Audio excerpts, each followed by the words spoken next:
Hello, everybody. Once again, we are out of studio for another interview, and that is because we are with the incoming athletic director, Mr. John Currie. Mr. Currie, first of all, how are you doing today? I'm doing awesome. I've already had a great visit with some of our trustee members, a bunch of our student athletes, some of our coaches. It's been a fun day at Wake Forest. That's great. After your introductory press conference, all I've seen on social media is you have been everywhere, meeting with the who's who of Wake Forest, not just in sports, but in the community. I also saw just yesterday you had a meeting with the Winston-Salem mayor. So I guess, not that you want to pick favorites, but in a way, who was the most interesting conversations you've had so far with? Yeah, you're good, but you're not going to get me, bait me into that answer, because I've actually had over 100 individual meetings. So if you average them out at about an hour each, that's 100 hours of individual meetings, obviously. I'll put this one on the list after that. So okay, there we go. One-on-one. One-on-one. And that's been with students and student athletes and people on campus. Wonderful visit with Penny Rue and Dean Gillespie. I was here 19 years ago, but a lot's changed at Wake Forest over the last 19 years. Lots of new people, and so that's been part of my process to get to know our community again, and it's been a lot of fun. So yeah, I guess going all the way back then to when you were a student, just kind of looking back, is there like something that you did with your friends, or like a favorite tradition that you had that you do back in the day that might still be going on now, or maybe we don't do anymore that you wish we did, or something? Yeah, sure. So I came here in 1989 as a freshman, so 30 years ago this spring, and that was when the November, December was actually when Joel Coliseum opened. So it was brand new. Dave Odom was our brand new football coach. Basketball coach. We hadn't yet signed the kind of transformational class of Wake basketball, which was the next year. Coach Odom, he did it that first year, but the next year in the fall of 1990, that was when Randolph Childress and Rodney Rogers and Trelawney Owens and Mark Blucas and Stan King came. And that's really the class that reset Wake Forest basketball in the modern era. But I lived in Kitchen. I lived in 304 Kitchen. We had 8 guys in the suite. Now there's only 6 in that suite. I went up and visited them. We used to go to Mountain Fried Chicken and the Village Tavern and Bell Brothers. I don't know if Bell Brothers is still around over on the east side of town, but it was a really special time for us. Awesome. So with all these conversations, just going back to that, so a lot more than I thought, but in a way it makes sense. What has been like the biggest insight that you've gotten from all of these people? You have like kind of a collective thought about it. Well, certainly people are really passionate about Wake Forest. And one of the questions I ask people a lot of times, and student athletes and exit interviews that I've been doing actually today, is what's your favorite thing about Wake Forest? And invariably, we have nice buildings and pretty trees and all that kind of stuff, but it's really the people. And when I ask people about why they came to Wake Forest, they say, I just kind of fell in love with it, right? Right, yeah. Which is kind of similar to my story 30 years ago. So I would say that's the biggest common denominator. The other thing is that you students are a lot smarter than my group of students was, right? Your scores are higher, your pre-entering GPAs are higher, so I can learn a lot just from talking to our students. Thank you. That's building up my ego a little bit now too. Absolutely. But one thing you said in your introductory press conference, kind of going along with all these conversations, is, and you also said in an article, is you'd be conducting a SWOT analysis, really everything in Wake Forest athletics. So with these conversations still, with your observation and with, I don't know how much time you have, but looking at all the numbers that we have, what have you noticed in relations to strengths, weaknesses, opportunities, and all that stuff? Well, there's, my job and my nature is that I see the strengths and the opportunities, and if there's a weakness or a threat, it's my job to flip that into the opportunity or the strength. And certainly the ability for Wake Forest to have conversations. I love the call to conversation theme that the president and folks here have developed over the last couple of years. And I kind of realize that's what I've been doing as I've been going around visiting with different people over the last month and a half.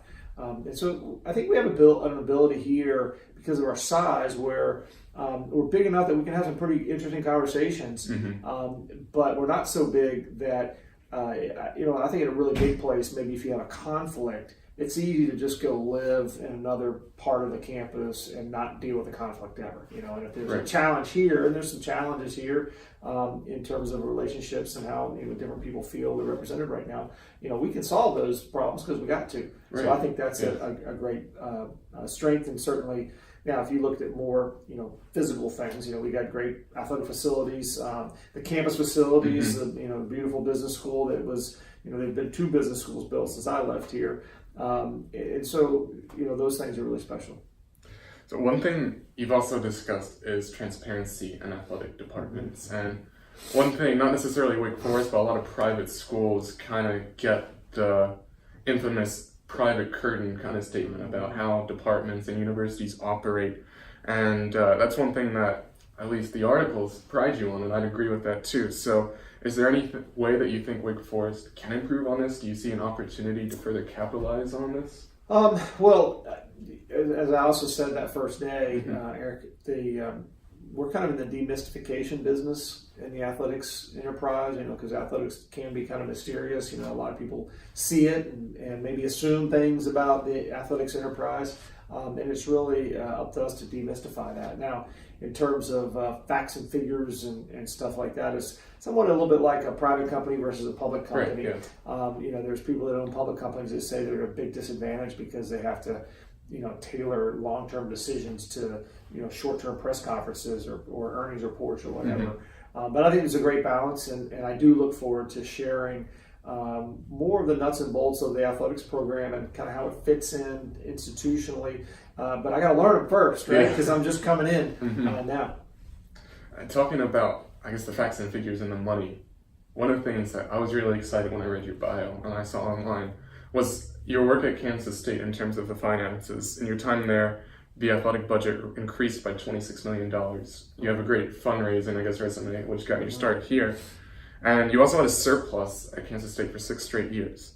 So how do you continue, as we look at Wake Forest, to build relationships and maintain relationships with these big donors? And I guess with that, because in a way you can never have enough money. We have a lot of great facilities. Where do you see further investing in the department? Sure. So one thing I think is really important, you mentioned big donors, and certainly we need big donors. And there's names all across the Wake Forest campus, academically and athletically, that reflect leaders who really change things. But I promise you that one of our bigger challenges is having a cross-section and a broad base of support. And so one of the things you'll see us do over the next couple months as we get going is we'll be very intentional about reaching out to the broader Winston-Salem, Forsyth County, Northwest North Carolina community, really to tell our story and make sure folks understand that BB&T Field is open to everybody, and Joel Coliseum is open to everybody, and Couch Ballpark is open to everybody, and Spry Stadium is open to everybody, and we want to extend Wake Forest into the broader community so that others can experience the great things about Wake Forest. So I think it's really important for us to remember that broad section of support is even more important than one big donor. Right. I guess talking about opening up all the stadiums and all the ballparks or whatever to the community, another thing with that is you've increased concession sales and ticket sales and really student engagement where you've been. And honestly, as a Wake Forest student, I think getting that student involvement is a bit of an issue right now, being honest. And obviously, no matter what sport it is, winning is the number one answer. That gets the fans and students excited. But do you see certain opportunities or certain things that you could implement to help increase that student attendance, that student engagement, really the school spirit that should exist at such a small but also collective school? Well, I've already talked to a group of our student athletes about working together and continuing to build stronger relationships in our campus community. Our student population, actually, if you look at the numbers, the percentage of students that go to the first football game or whatever at Wake Forest, the percentage of students is far higher than at most schools. If you have 3,000 Wake Forest students who come to a game out of 5,000 undergraduates, and really you got some number of those 5,000 students that are overseas in a given semester. So if you have 3,000 that scan in and come to a game, that's a massively high percentage of students relative to other schools. So I do appreciate the fact that we do have student fans that support the programs. I think we have a collective responsibility to work together, student athletes, staff, faculty, coaches, community to present Winston-Salem and Wake Forest University in the best possible light. And there's nothing that says family and spirit like when the camera lights come on at the game and it's full and it's energized. And that's a collective effort that we have to put forth to do that. Of course. I know one thing, like last year when I think we were 4-0, 5-0 going into Florida State, I know Coach Clausen, he sent out a big email to the student body, and that got everyone to stay. Retention's a big thing too. Right. But yeah, so many fans, I'll say, are interested in the process involving Coach Manning. I feel like that's a big elephant in the room for some people. Mr. Ron Wellman, he said that was his decision solely. So with that, I'd say, what's the conversations you've had with Mr. Wellman and also Coach Manning, and really what's the level of confidence coming in with, I'll say, some fans asking a lot of questions and seeing the emails coming out of a Q&A with Mr. Wellman and Coach Manning? Mm-hmm. Well, first of all, to your question, as Ron expressed at the press conference, he would make the decision. He would make evaluations about our basketball program and all of our programs, and he still continues to. My job is advisor to the president right now. On May 1st, I'll be the athletics director, but right now Ron's the athletics director, continues to lead us very well. Certainly, he's communicated me throughout the last month and a half. I come in and use this conference room that we're sitting in right now, which is right next to his office. So I spend a lot of time with staff. I have met with Ron and Coach Manning here yesterday. We actually met and visited, and I'll be meeting with Coach Manning individually, just like I've met with all of our head coaches individually, working through the SWOT analysis process with our head coaches, including Coach Manning, just like I have with Coach Bresky and Coach Llewellyn and our whole coaching faculty, if you will. Yeah, and that kind of leads into my next question. You've talked with a lot of coaches, obviously I would assume all of them, if not all of them, very soon.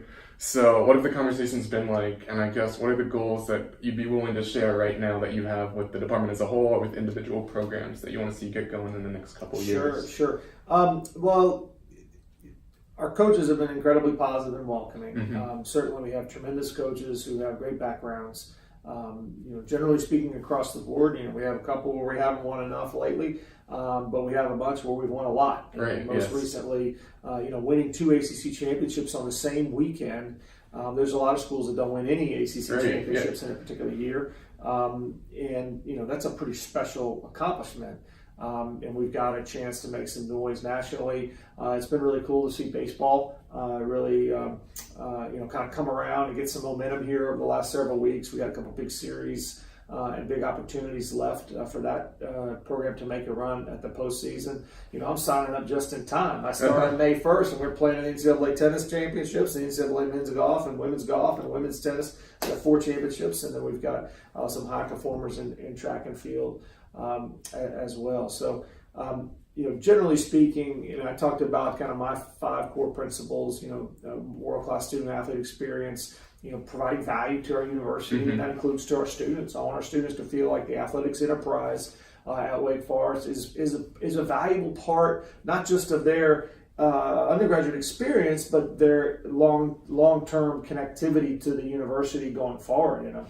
Point of pride if they're working in New York or Boston or Greensboro or whatever, when they're around other folks, that they can be proud to be Deacons. Yeah, you got a lot of things going with you. A lot of great teams coming around right now.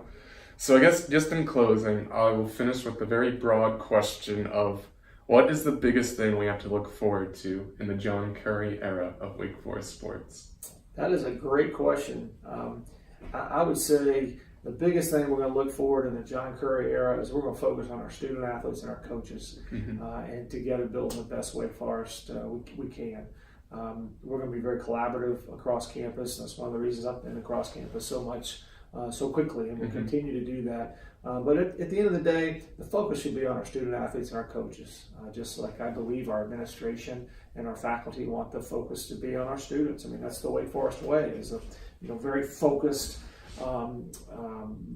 very high focus on our students as the primary thing about our university.